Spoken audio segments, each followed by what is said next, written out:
All right, so going forward, we have a couple of assignments left. One of them is making at least one good form using two different techniques, right? So here I coil built this, but you could have built this same form by doing the two hemispheres that we did way back in the beginning. This would not be an easy form to slab build though. Now, the way that I've ended this is I've created this little upward kind of like volcano thing here with a little ledge, right? There's a little edge right here. And so I've also made a cylinder. We all know how to make cylinders, and see that kind of sits on there, all right? Now what I want to make sure is that it's kind of a tight fit as it comes down. So I'm going to continue to kind of pinch this upward, all right? So this is a multi-technique or multi-process form, right? I used coil building and slab building to make this form. Okay, so I'm looking down in there to make sure this is sized right.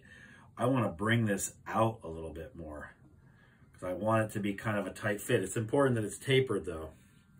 Okay, so then I'm going to slip and score this. This is kind of the same way that you would actually put on a spout too. Like if I was going to build a spout off the side, I would make a small hole and then kind of pull that hole outward like a little volcano.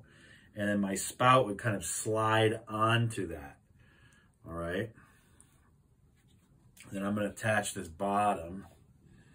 So I actually need to slip and score not only the bottom of this cylinder, but also going up into it just a little bit, okay?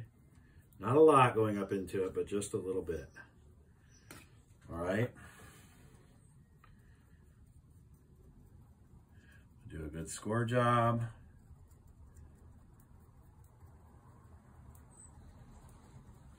Now, this is going to feed into our final assignment, which is an assignment where you're going to be looking at a historic style of ceramics made by an ancient culture.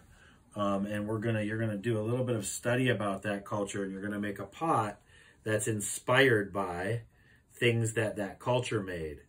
So in a lot of cases, there are a lot of different pots, and you could even pick something that's made on the potter's wheel, but you would just be hand building it, right?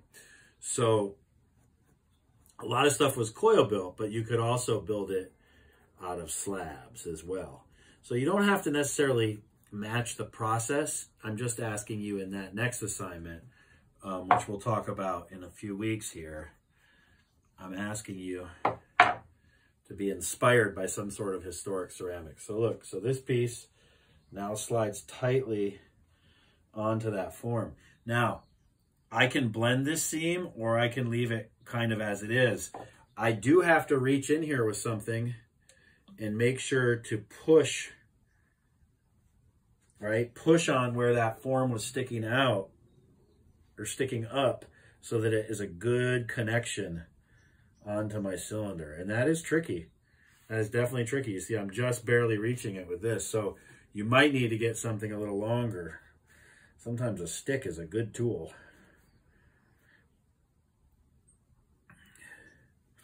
Now, what technique do we have where we can change the form of this cylinder? Well, we have the darting technique. So I could go ahead and dart this, or I could coil build more on the top of this. But that's basically what I'm looking for. I'm looking for some sort of form that utilizes at least two building methods. All right.